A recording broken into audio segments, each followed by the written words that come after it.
This program contains dramatizations of the dark events in Salem Village in 1692. All dialogue comes from the historic records of the Massachusetts Bay Colony and is as it was.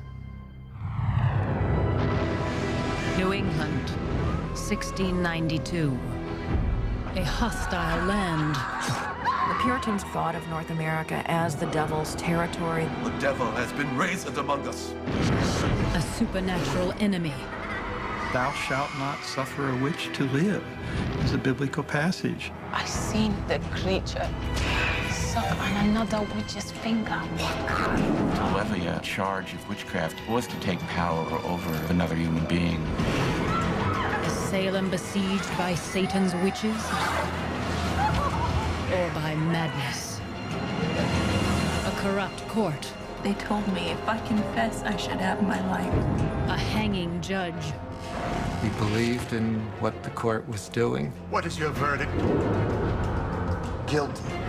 The true story of the Salem witch hunt. And forgive us our trespasses as we forgive them that trespass against us.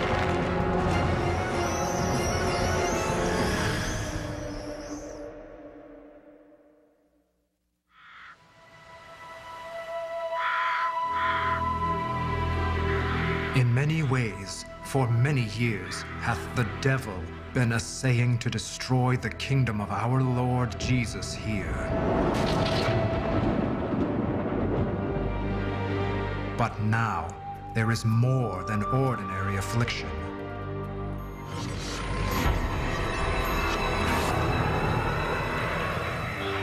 October 1692. Residents of the Massachusetts Bay Colony believe they are being attacked by a conspiracy of witches. A hunt is on to root out the forces of evil. Trials are being held in Salem town. 20 have been executed, and over 100 accused witches are in prison. The devil has decoyed a fearful knot of malicious creatures to lift themselves in his horrid service. 29-year-old Cotton Mather has been asked by the governor of the colony to write an account of the crisis. The things confessed by witches and the things endured by others will be the subject of this account of our affliction.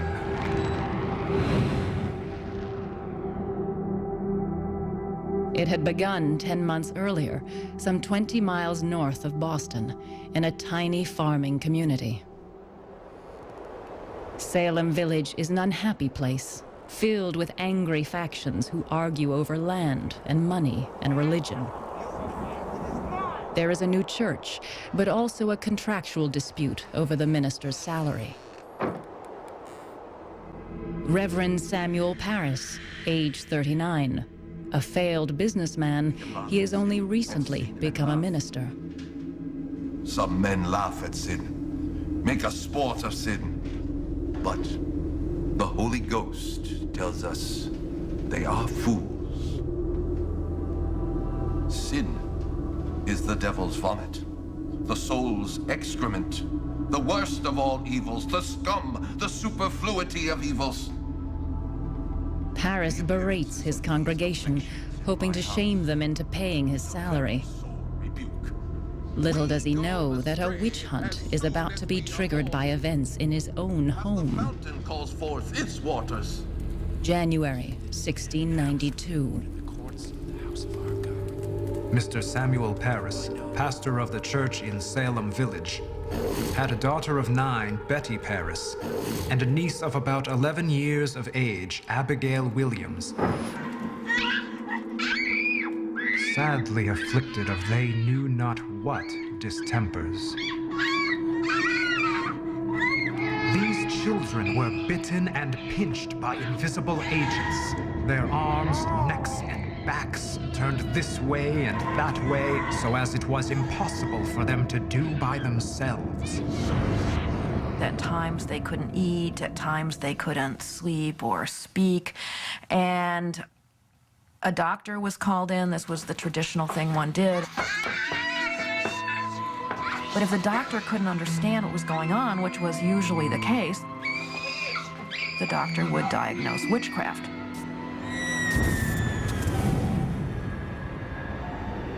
Witchcraft is an accepted reality in 17th century New England.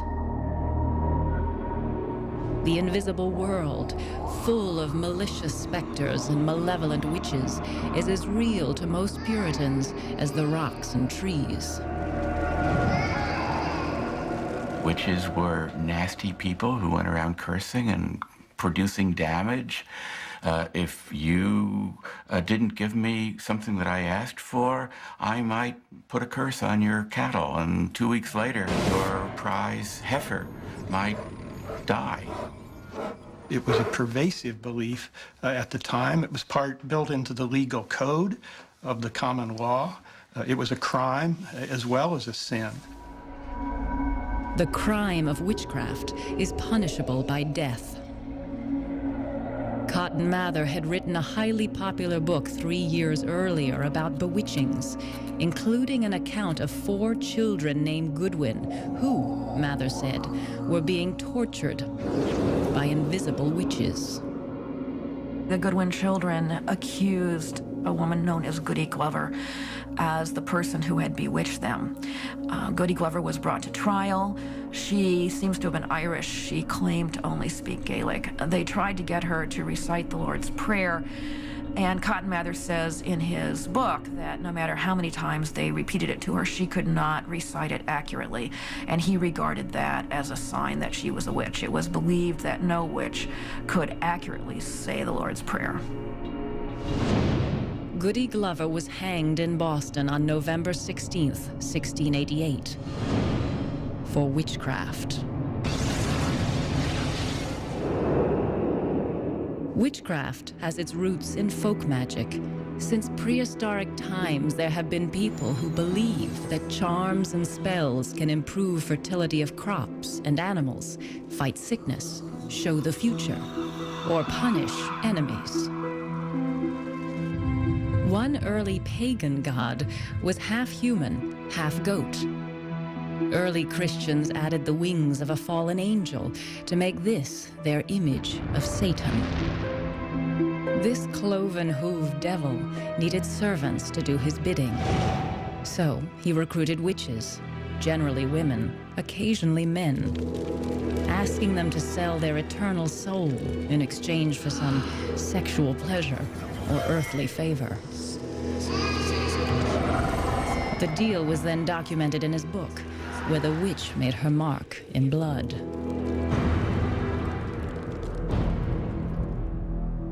Beginning in the 1490s, European churches and church-controlled governments began an organized campaign to destroy all remnants of paganism.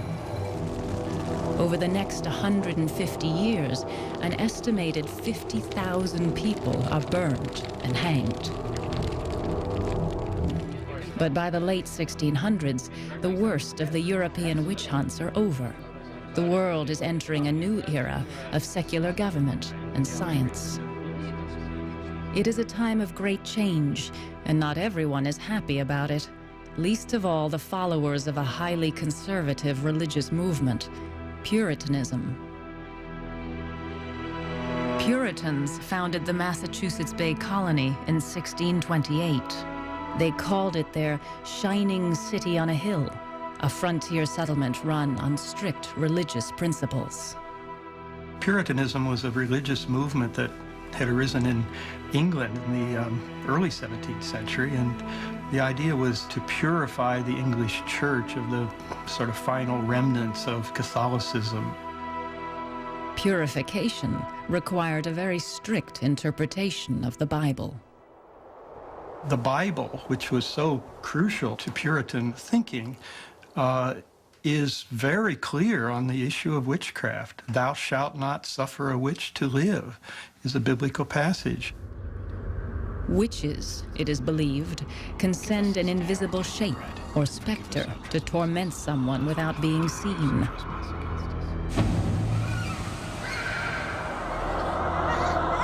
Betty and Abigail act as if they are being hit by invisible forces. But if the young girls are bewitched, who is bewitching them? The hunt is about to begin.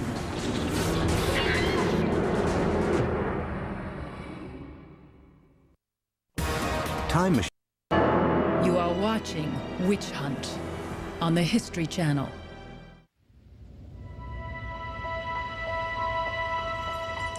January 1692, and there is trouble in Salem Village.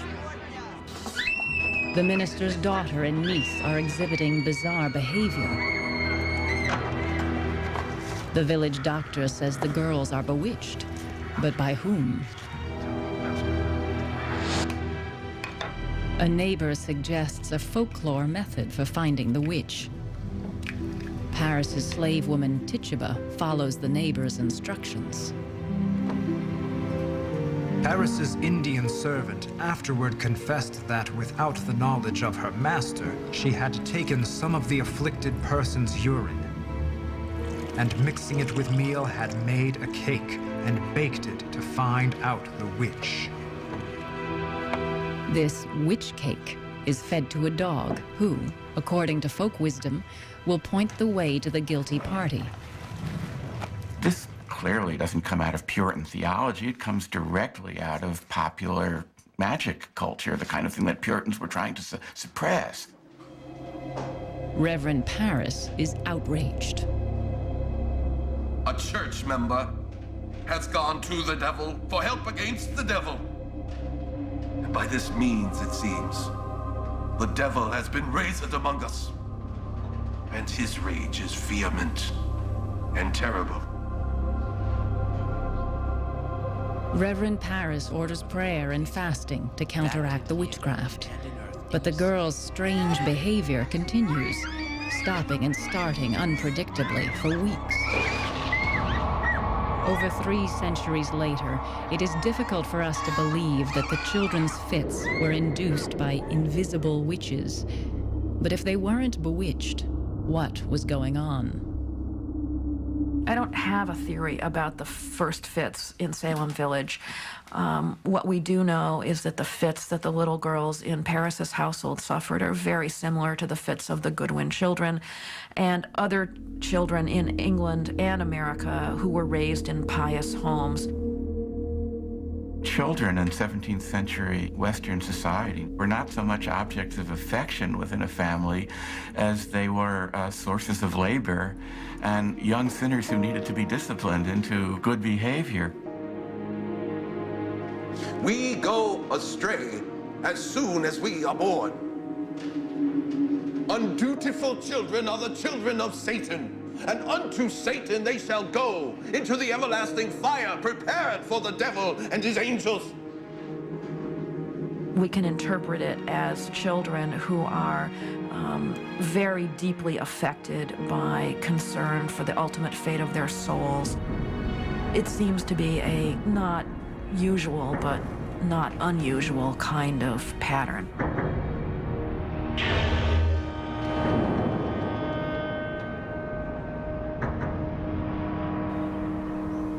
But not all agree with this explanation. There are some who believe the girls' fits were triggered by poison. There's a theory that poisoning as it occurred in Salem is basically due to contaminated rye that led to hallucinogenic effects and all sorts of physical symptoms.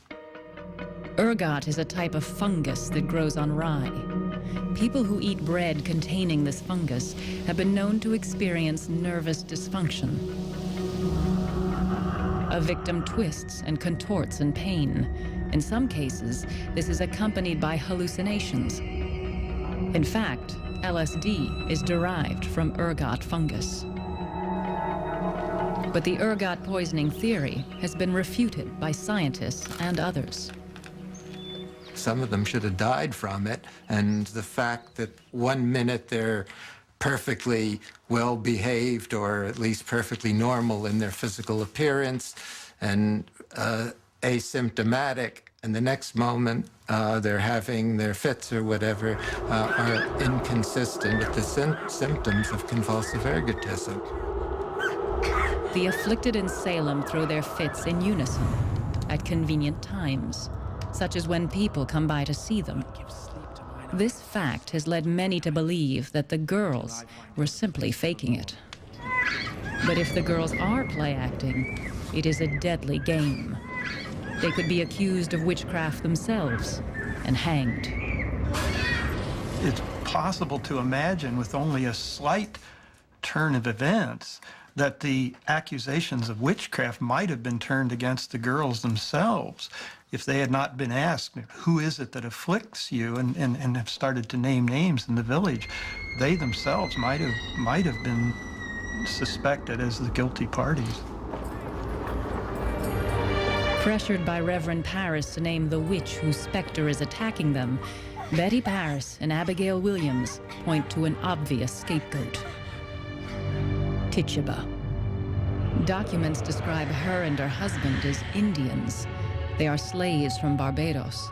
She is dark-skinned, dark, like the Puritans' mortal enemies, the Wabanakis. As the original Puritan colony spread to the north, the English began to encroach on Wabanaki land. In North America, of course, they found native residents. They believed that those people were worshipers of the devil. They also thought that the Native Americans did not really have a right to the land because they didn't cultivate it, and therefore the land was pretty much free for the taking. But as the Indians see it, the Puritans are trespassers, and worse. When a group of Wabanakis come to a town to trade, the militia captures them and sells them into slavery. They were mostly women and children. As you can well imagine, this angered the Wabanaki people to no end, and they were infuriated by the treachery that had led to the capture of so many of their people. Starting in 1675, the Wabanaki tribes launch a series of wars against the English.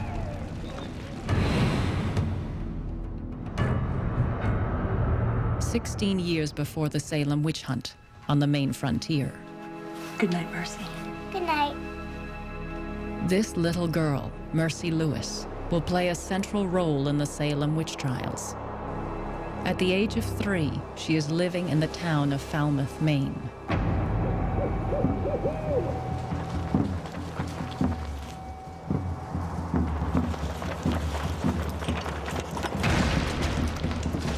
The attack is swift and brutal. 23 women and children killed or captured, 11 men dead. Mercy's grandparents, aunts, uncles, and most of her cousins are among the victims.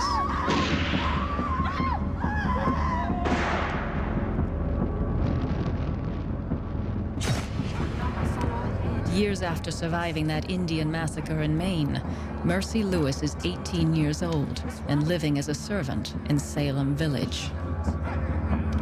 Some at our house were fighting for their lives. One who did was running and was shot. He begged of them his life. They knocked him on the head and split open his bowels.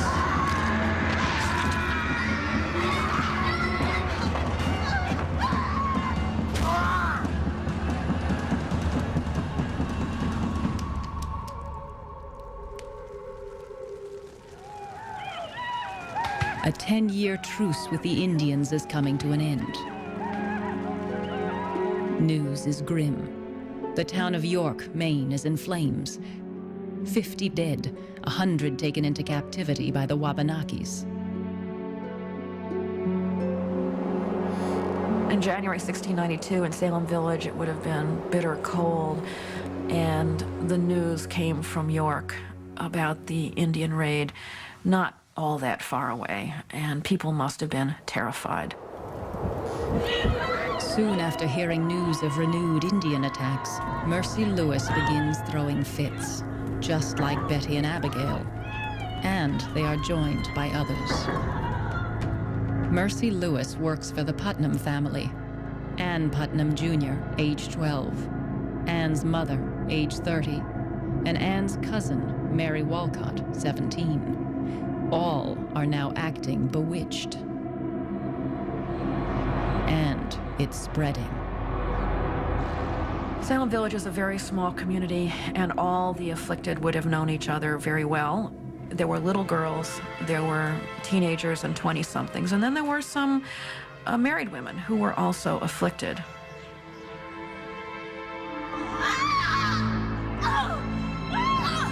Asked who is bewitching them, several of the newly afflicted also accuse the minister's dark-skinned slave, Tituba. Since the younger girl's accusations cannot be used as evidence in court, these new accusations by adult witnesses are critical. Witch! I will beat the devil out of you! Now, legal action can be taken against Tituba. A terrible machinery has been set in motion. It will take 20 people to their graves.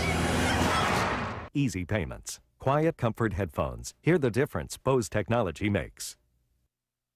You are watching Witch Hunt on the History Channel.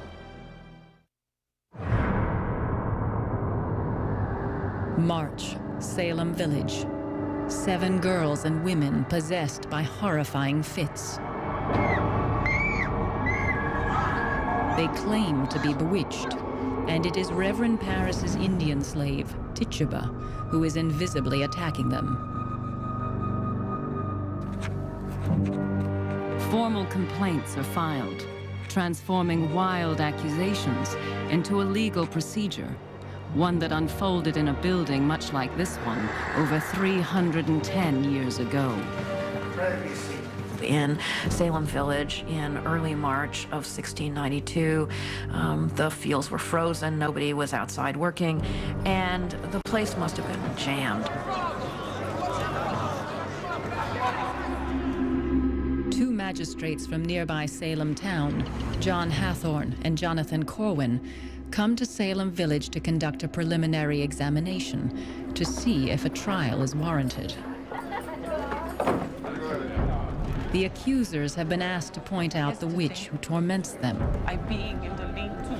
What happens next is recorded for history in official transcripts. Tituba, what evil spirit have you familiarity with? None. Why do you hurt these poor children? What harm have they done unto you? They do no harm to me. I don't hurt them at all. Why have you done it? I have done nothing. I can't tell when the devil works. No. What? Has the devil told you he hurts you? He has seen the devil? No. He tells me nothing.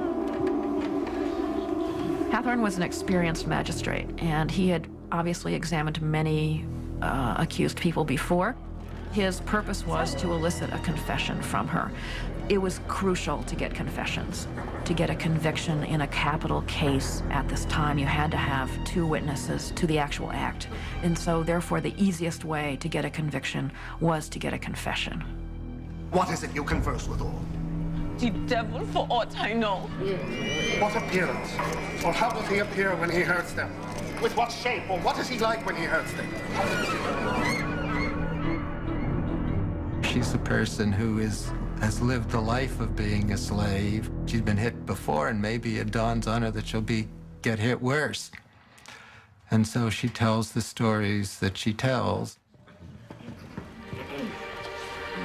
Yesterday, I being in the lean-to chamber, I saw a thing, like a man, that told me to serve him.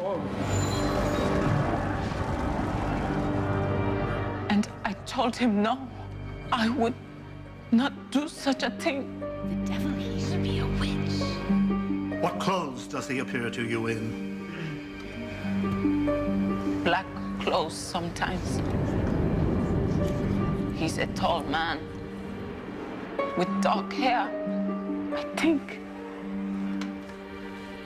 What other likenesses besides a man doth he appear to you? Sometimes like a hog. Sometimes like a great black dog. A black dog? What did she say? What? Tituba's lurid imagery seems to cast a spell on the afflicted girls. Sometimes like a hog, sometimes like a great black dog.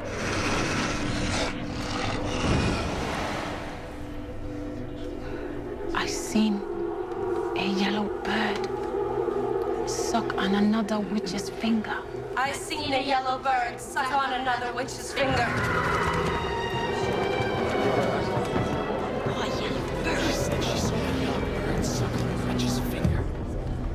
To have the servant of the minister confess to being a witch must have been mind-boggling to people. What is really significant, though, from a legal point of view, is that Tituba has offered a confession. And that is the thing that matters the most. They have their confession. Now that they have their confession, the witchcraft is a reality. Tituba does more than just confess. She offers up the names of her fellow witches. Who else have you seen? 4 women sometimes hurt the children. What did she say? Who were they?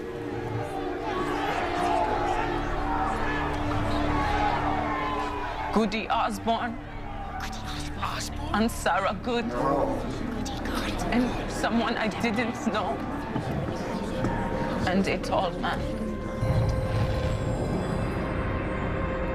One of the interesting things that Tituba said was that she had seen the Devil's Book and it had these other signatures in it, so that the people in the community would have known that they had to go look for other witches. This is only an examination, not a trial.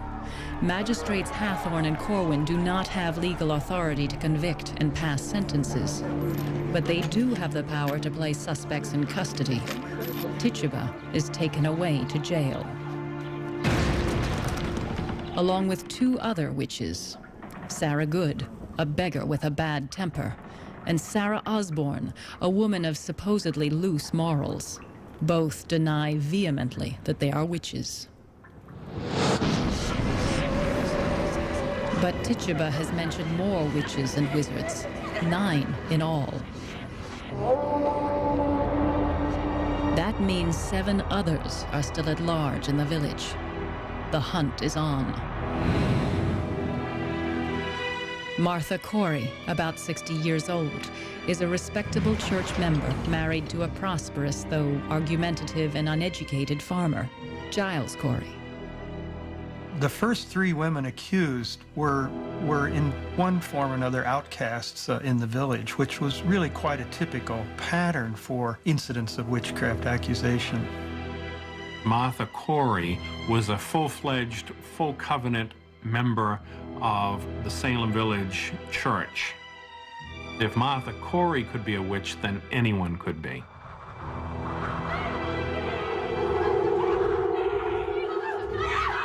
Ann Putnam Jr.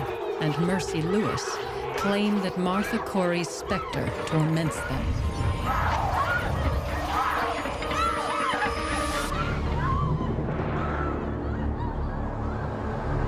She's Goody Corey's specter! Leave her be! Her specter is loose! Stop tormenting them! You are now in the hands of authority. Tell me now why you hurt these persons. I do not. Who don't? Pray, give me leave to go to prayer. I wish to go to prayer. Pray, give me leave We to did go not to send prayer. for you to go to prayer. We came to be a terror to evildoers.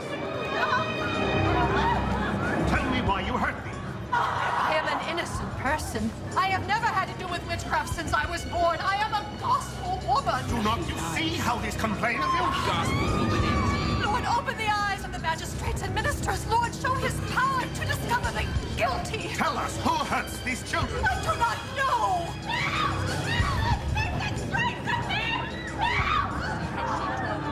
In his examinations, Hathorne relies on what is called spectral evidence, a statement by a witness that she sees the specter of a witch do strange things. When you signed the Devil's Book, essentially you gave the devil permission to take your shape and to torment others. That invisible shape was considered a specter.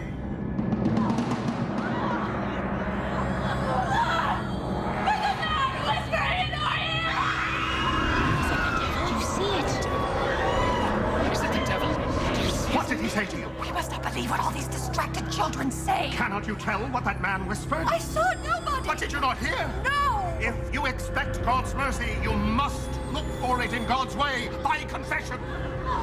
Do you not see how these afflicted to charge you?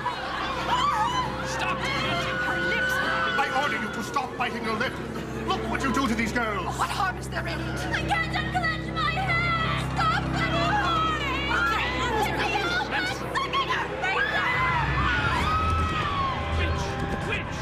Why do you let that bird suck on your finger? The Lord have mercy. Tell me why you hurt these children or who does. But I have no hand in it. But if you will all go hang me now, how can I help it? The more she objects, the more entangled she becomes. There is no way out of the madness. Somebody stop her! The Aztecs engineer their empire with the help of human sacrifice. Tonight. Because that's what being a civilized person is. You are watching Witch Hunt on the History Channel. Since the powers of darkness are turned upon us, 'tis a dark time. Yea, a black night indeed. Now the tie dogs of the pit are abroad among us. Must the very devils be sent out of their own place to be our troublers? Salem Village, April 1692. Madness is in the air. Anything odd is seen as a sign of witchcraft. Wild stories are accepted as legal evidence, and everyone is a possible witch. The floodgates opened in April and May so that more and more people were accused, people not just from Salem Village, but from Salem Town and the surrounding communities. It just festered very quickly, and you get a real sense that it suddenly became a panic. By the end of April, there are 6 more accused witches, bringing the total held in jail to 10. Salem was a primary jail, but it was really supposed to only operate for awaiting people to go to trial and not being a place where you put them for months at a time. The wooden jail is a deep freeze in winter and an oven in summer. Hygiene was basically some kind of a pot by one of the walls, and if you've got a lot of people and you don't change the pot on a regular basis, I think it was very, very difficult for them. If a person is a witch, it is often assumed that her family might be as well. One of the first to be accused, Sarah Good, is jailed with her 4-year-old daughter, Dorcas. After 8 months in these conditions, the little girl will go insane. Anyone accused of witchcraft is guilty until proven innocent. No one has been convicted yet, but their lives are already ruined. To levy a charge of witchcraft was, in fact, to take power over the life and reputation of another human being in the village. Accused witches are interrogated while being held prisoner. They are stripped so that investigators can look for telltale marks called witches' teats. It was believed that the devil communicated with his witches through animal familiars, and the animal familiars were little creatures like sometimes mice or birds who would come to suck at a teat on the witch's body, and that would leave a mark. Adding insult to injury, the accused witches are charged for their own room and board while in jail. If you wanted to eat or drink, the jailer would give you food, but you would have to pay for it. And if you wanted good straw or if you wanted new bedding every week or so, you would have to pay for that as well. There is money to be made off of the witch hunt, and a lot of that money goes to Sheriff George Corwin, nephew to one of the magistrates. Sheriff Corwin is related to the magistrate Corwin. He's related to some other people also on the trial court, so there's something a bit incestuous about all of this. It is not possible that the authorities could have been ignorant of what Sheriff Corwin was doing. That simply is implausible. Sheriff George Corwin confiscates the property of many accused witches. As some of the people are being arrested and taken away, Corwin goes over and starts appropriating their property, and he has no legal right to do so. But Corwin was grabbing wherever he could grab. Perhaps the Corwins encourage the witch hunt to line their own pockets. Others may be using witch accusations to even old scores. In Salem Village, there is no shortage of bitter, long-standing disputes to be settled.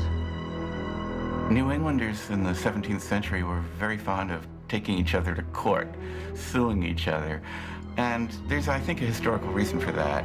One thing that's true of English popular culture is that it was pretty violent. People hit each other, beat each other. There was just a lot of physical violence going on. And one of the things the Puritans tried to purge in their model community was that physical violence. And so instead of hitting people, the Puritans encouraged people to sue each other.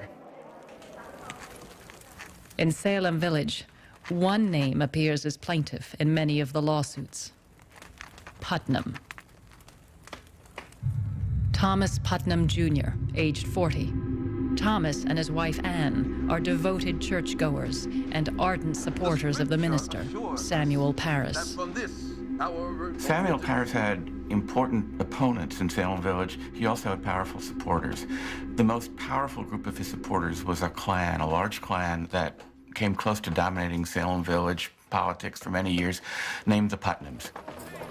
Thomas and most of the other Putnams support the idea of Salem Village having its own church. Many others would rather walk 5 miles to the church in Salem town rather than pay double the taxes to have one nearby. For years, this issue has divided Salem Village into 2 angry factions. There's a clear continuity between all the old factional lines and the pattern of outbreak of witchcraft accusations in 1692. It's striking correlation. Thomas Putnam and the women in his family, his daughter, wife, niece, and the servant, Mercy Lewis, are behind 181 accusations of witchcraft. Thomas's brother, Edward, participates in 13 cases. Brother-in-law Jonathan Walcott in an additional 7 witch hunts. People who have done the Putnam clan wrong are dragged in on charges of witchcraft, like George Burroughs. Reverend George Burroughs, aged 42, a Harvard graduate, witty, married 3 times. He had held Samuel Parris's job as minister of Salem Village 10 years prior, from 1680 to 1683. The period of the ministry of George Burroughs in the village was a very contentious one. The villagers began to withhold his salary, which was their standard tactic when they started to feud with their ministers. And that meant that Burroughs could not repay his own debts. Burroughs had borrowed money from a Putnam. When he couldn't repay it, Burroughs was arrested. But he successfully argued in court that he couldn't repay debts until the town paid his salary. Though the debt is finally repaid, the Putnams never forget their humiliation in court. By the time of the witch hunt in 1692, Burroughs is working as a preacher in the remote frontier settlements of Maine. He has survived the brutal Indian attacks that had killed many of Mercy Lewis's relatives, but he will not survive the vengeful Putnams of Salem Village. On the evening of April 20th, 1692, Ann Putnam Jr. says that the invisible specter of George Burroughs comes and speaks to her. She declared that Burroughs confessed to her that not only was he the leader of the witches, not only had he killed his first 2 wives, but he had also killed the wife and daughter of his predecessor, and most importantly of all, he had bewitched the soldiers who were fighting the Indians on the Maine frontier.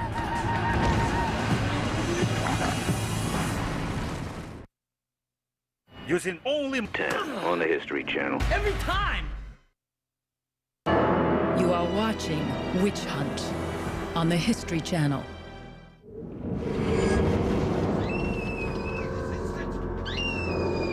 It has been 5 months since the first girls started having fits in Salem Village. Now, in May 1692, the hunt for the witches who caused those fits is about to become a crisis for the entire Massachusetts Bay Colony. Have you baptized your children? George Burroughs has been brought to Salem Village, all the way from Maine. Sabbath meeting since you can remember. During preliminary questioning, Reverend Burroughs displays a defiantly relaxed attitude toward religious ritual. When did you last partake in the Lord's Supper? It is so long since I cannot tell. Have you not been to a Sabbath meeting since you can remember? I was at meeting one Sabbath at Boston, part of the day, and at Charlestown, part of a Sabbath. The sacrament happened to be at both, but I did not partake of either. Is your house at Casco Bay haunted and filled with toads, as some say? Not haunted, no. But there are toads there in summer. Ask him if he has baptized his children. He's openly defiant. The arrest of George Burroughs captures the attention of the entire Massachusetts Bay Colony. Cotton Mather and other clergy are especially concerned. They already know about this renegade minister, George Burroughs.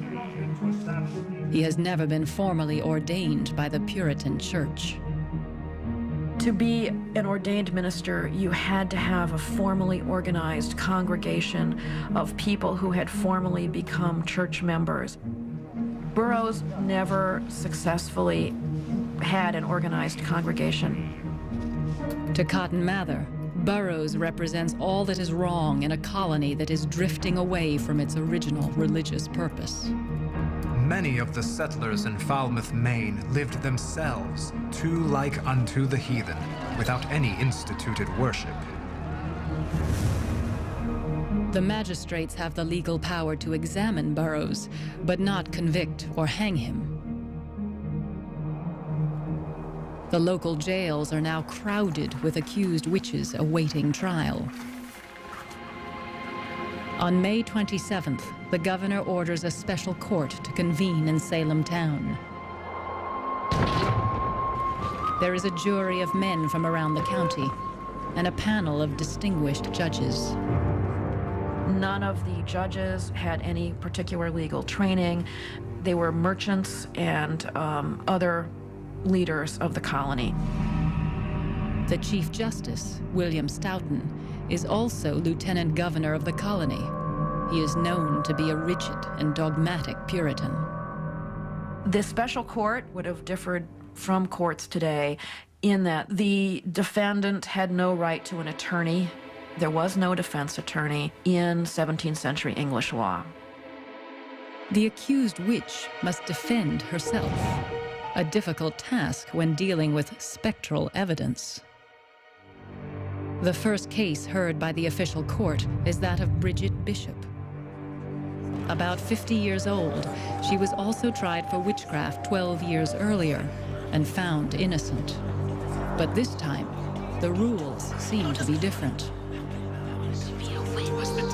One of the witnesses against Bridget Bishop was a 32-year-old man named John Louder, who claimed that some years before, Bridget Bishop had crept into his room at night. About the dead of night, I felt a great weight upon my breast, and awakening looked, and it being bright moonlight, did plainly see said Bridget Bishop, or her likeness, sitting upon my stomach. What did he say? She appeared in the dead of night.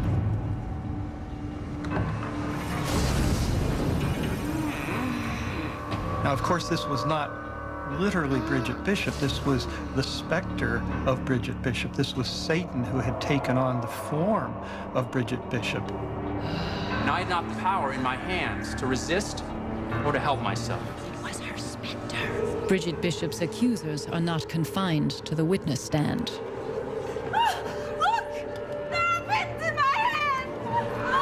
People saying that Bridget Bishop is tormenting them disrupt the trial. They completely influence, completely dominate all the courtroom proceedings. Now, this is very interesting because a defense lawyer would absolutely just stop the proceeding immediately and ask for the girls to be excused from the courtroom because their presence was just too prejudicial.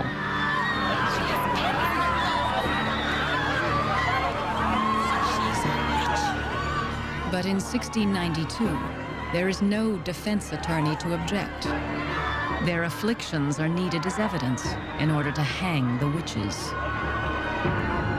Either someone stuck a pin in her, or she stuck it in herself. Okay? I can't think of any other alternative. So, I suspect fraud here. The pin is fraud, but that doesn't mean that you have to throw out the rest as being completely fraud. In psychiatry, if people do something wrong without having the intention, this is not really fraud. Modern psychologists know there are cases of unintentional fraud, bizarre and dishonest behavior beyond anyone's control. At that time, it was thought of witchcraft. Now, in the 20th century, it's called the mass psychogenic disorder. Different labels, same behavior. Caught in a wave of mass hypochondria, the afflicted of Salem begin to mimic the symptoms they see in each other. Those girls were carried away, and there was this one-upsmanship again among themselves, so their affliction spread, and everybody wanted to be in the limelight. What is your verdict? We, the jury, find the defendant guilty. Guilty. They say she's guilty. She's a witch. She's a witch. On June 2nd, 1692, Judge William Stoughton issues the trial's first death sentence. Found guilty of the felonies in witchcrafts whereof she stood indicted, and sentence of death accordingly passed against her as the law directs. Their Majesties William and Mary. Now, King and Queen, allow you that upon this Friday, being the 10th day of this instant month of June, you safely conduct the said Bridget Bishop from their Majesties' jail in Salem to the place of execution, and there cause her to be hanged by the neck until she be dead. No.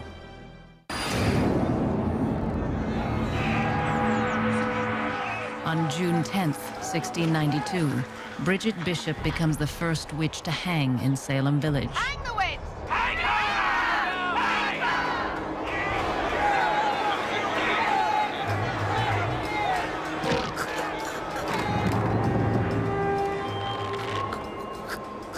The person was turned off the ladder, and by swinging free, your neck was not broken. Instead, you slowly strangled to death, depending upon your weight.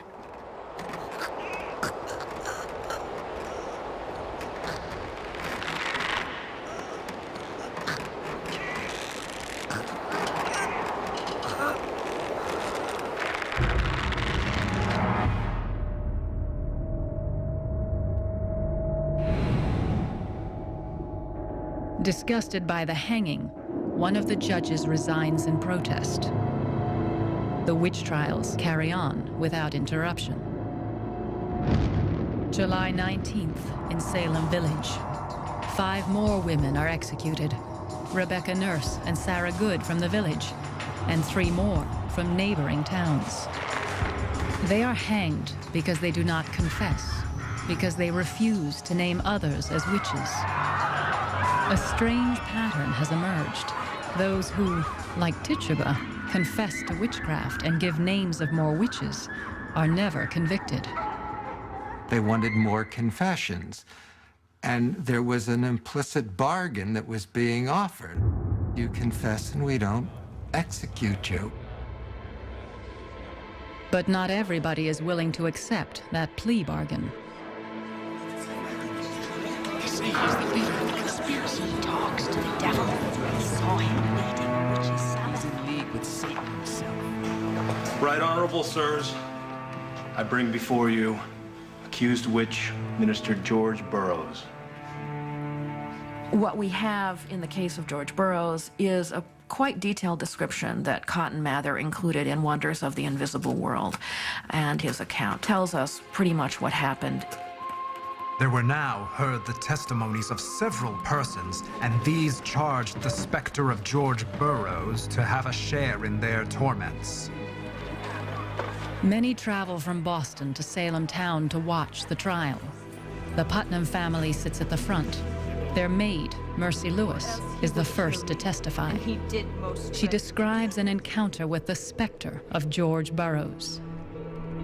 He told me the devil was his servant, and he did most dreadfully torment me, as though he would have racked me all to pieces. He urged me to write in his book. His book? Or else he would kill me. His book? Write his book. As a child, Mercy Lewis had witnessed an Indian attack in Falmouth, Maine. An attack that had killed many of her closest relatives. Later, she worked as a servant to Reverend Burroughs. He was described as having dark skin, and some wondered how he had escaped not one, but several Indian raids unscathed. Abigail Williams calls him the Little Black Minister. Black, like an Indian. This is one of the comments that Cotton Mather makes in his report, that a number of the afflicted people and others see the devil in the shape of an Indian. The prodigious war made by the spirits of the invisible world upon the people of New England in the year 1692 might have some of its origins among the Indians, whose chief sagamores are well known to have conversed with demons.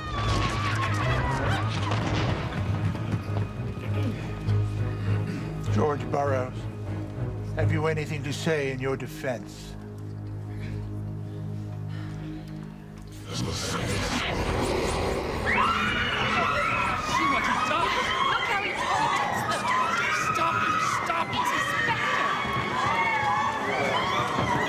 The court is crowded with witnesses against Burroughs.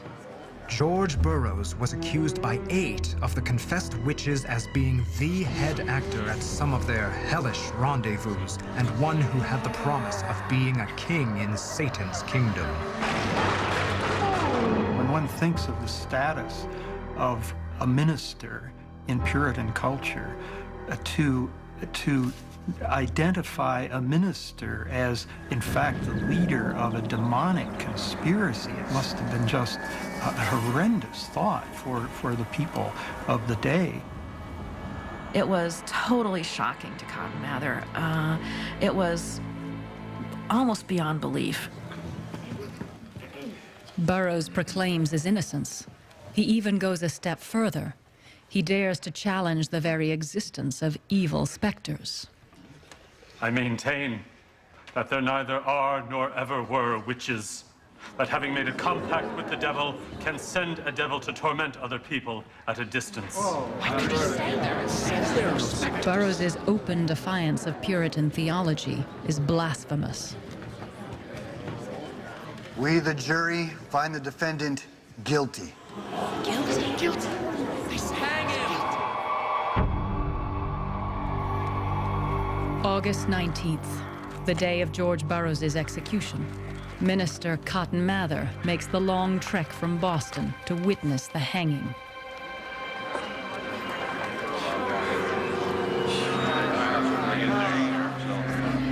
Our Father, which art in heaven, hallowed be thy name. Thy kingdom come, thy will be done on earth as it is in heaven. With the noose around his neck, Burroughs begins to recite the Lord's Prayer. Cotton Mather himself has written that this is something witches can never do. Give us this day our daily bread, and forgive us our trespasses as we forgive them that trespass against us. And lead us not into temptation, but deliver us from evil. Amen. Imagine the presence of mind it must have taken as you're literally facing death to, I don't think I could remember the Lord's Prayer under those circumstances, but he did.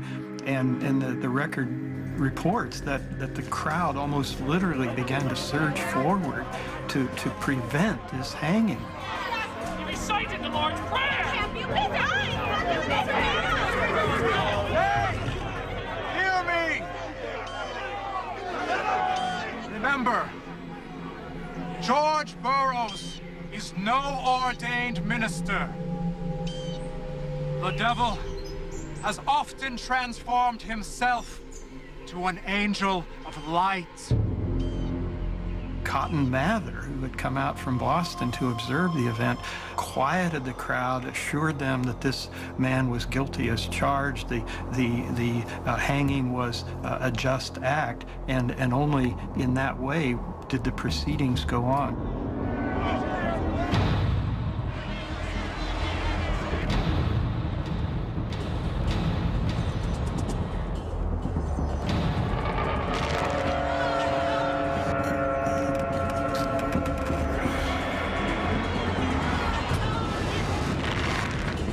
Burroughs is left to swing, slowly strangling to death.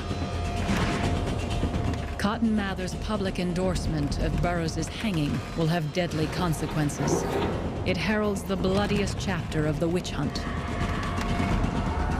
The September executions. Ready to double your chances of landing the right job? The History Channel. September 1692. It is the final and bloodiest chapter of the Salem witch trials. By month's end, 9 more people will die by hanging. And worse. Giles Corey, husband to accused witch Martha Corey. Giles now finds himself accused in turn. But when Giles is brought to trial, he refuses to play along. Since this court had only found everyone that was brought before them guilty, he had decided that once he pled not guilty, he was not going to cooperate anymore. It was an exquisite protest on his part. Giles will not take part in the madness, and so becomes its victim. They tried to force him physically to plead. And the way they did that was to place him on the ground and then pile onto his chest an increasing number of stones. They kept piling more stones and waiting. It took 2 days. When he was asked, well, are you willing to plead now? He's reputed to have said, more weight.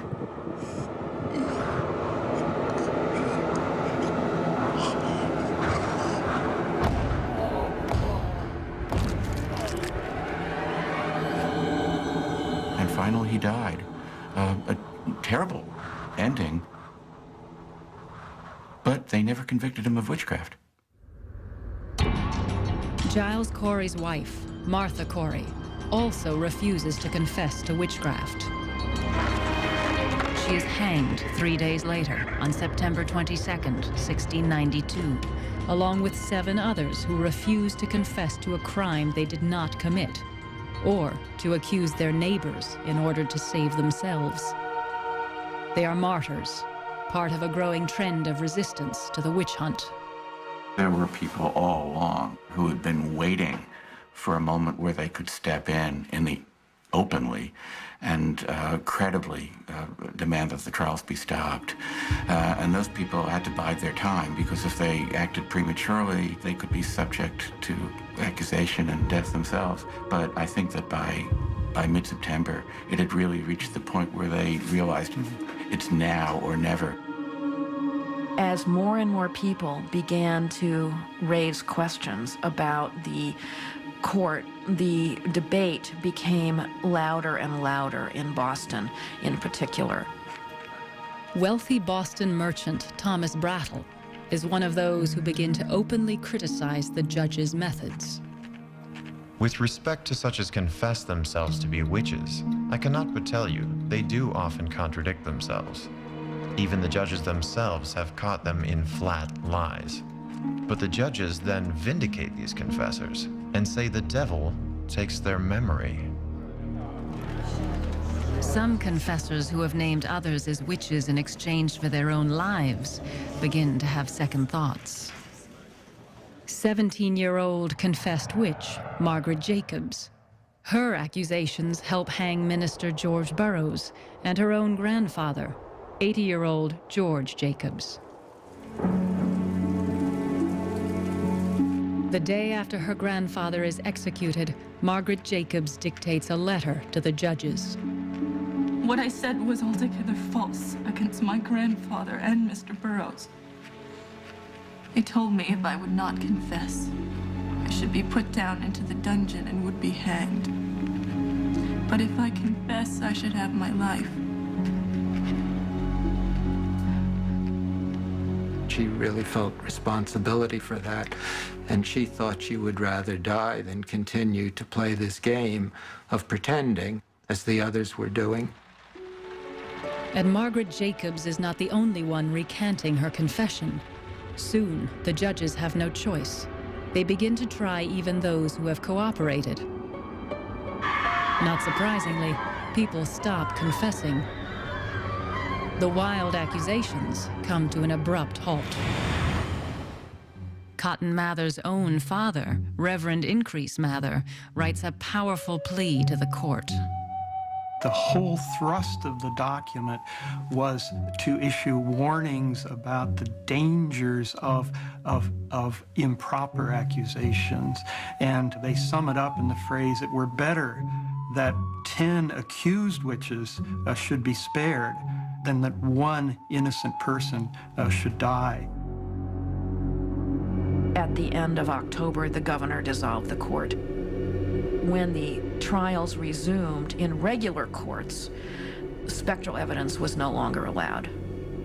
But they did have to have more trials. There were still a lot of people in jail. Those people could not simply be freed. They had to be brought through a judicial process.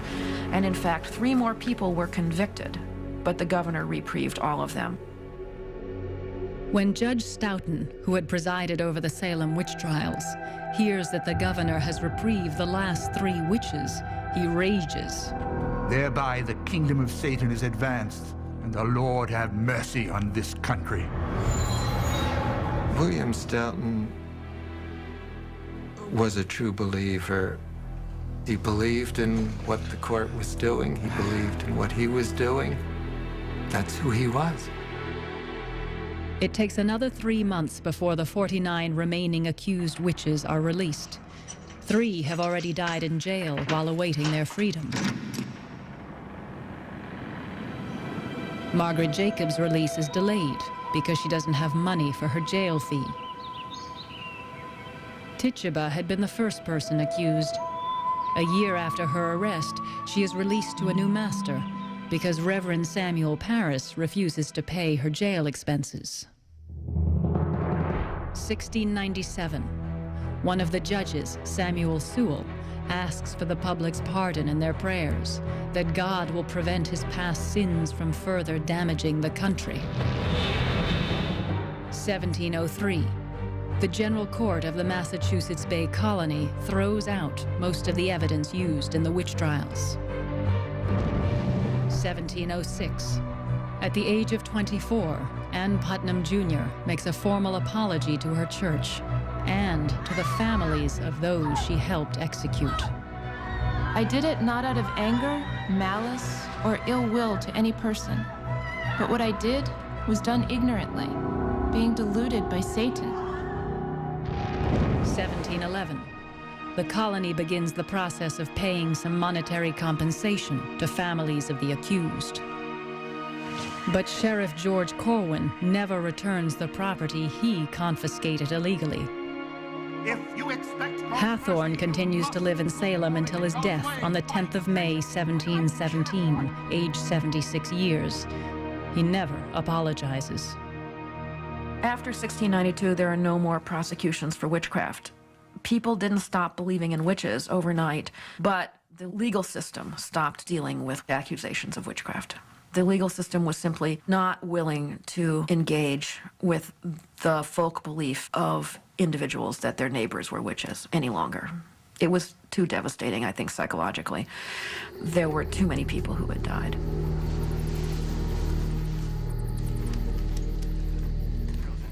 And what is really so... Over 3 centuries later, in the home of one of the victims of the witch hunt, a group of historians debate the significance of the event. Of course, this is right on the cusp of the beginning of the scientific revolution and the Enlightenment, in the sense that the world in which invisible spirits surround people is a pre-Enlightenment world. Right, but in our post-Enlightenment world, we have loads of people who are having experiences with UFOs. So I think this theory of progress, it just isn't linear. There is such an assumption that we would know better now. Such an assumption that somehow, if only we had been there, that we would have stopped it immediately. Right. We would have seen through it. And We would have known there were no specters. we would have known there was, and we would have told them how to handle it, and it would have worked. And yet it seems very clear that at the time, people of intelligence and goodwill were actually taken in. And clearly this was a very scary and difficult to interpret and very difficult to dismiss set of events. If we could push this one step further and look at the present. In the aftermath of the witch hunt, Cotton Mather regretted that innocent lives might have been taken. But who was to blame? Was it Satan? Or was it the Puritans themselves? Did we not, between the sufferers on the one hand and the suspected on the other, carry things to such extremes of passion that the devil did bless himself to find such a convenient home among us? It may be that the anger which we have had against one another has had more than a little influence on bringing the devil to us.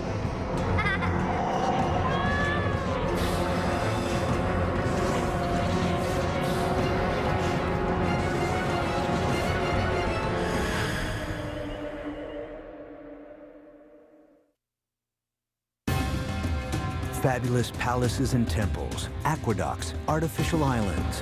When they created their empire,